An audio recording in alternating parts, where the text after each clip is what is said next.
രാജപ്പനെ കാണാനാണെങ്കിൽ അയാൾ ശീർഷാസനത്തിലാണ്. ഞാൻ ഉദയഭാനു, രാജപ്പന്റെ സുഹൃത്താണ്. ഞാൻ പച്ചാളം ഭാസി, രാജപ്പനെ നവരസങ്ങൾ പഠിപ്പിക്കുകയാണ്. ശീർഷാസനം കഴിയട്ടെ, ഞാൻ വെയിറ്റ് ചെയ്യാം. ശീർഷാസനം കഴിഞ്ഞാൽ ഉടൻ പദ്മാസനമാണ്.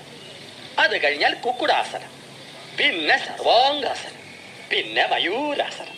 എല്ലാം കഴിഞ്ഞാൽ ശവാസനമാണ്. പിന്നീടാണ് നവരസങ്ങളിലേക്ക് കടക്കുക. കഠിനമായ പഠനമാണത്. വിശദീകരിക്കാം. ശൃംഗാരം, കരുണം, വീരം, രൗദ്രം, ഹാസ്യം, ഭയാനകം, ബീഭത്സം, അത്ഭുതം, ശാന്തം. ഇവയ്ക്ക് പുറമെ ഞാൻ തന്നെ ഗവേഷണത്തിൽ കണ്ടെത്തിയ 4 രസങ്ങൾ വേറെയുമുണ്ട്.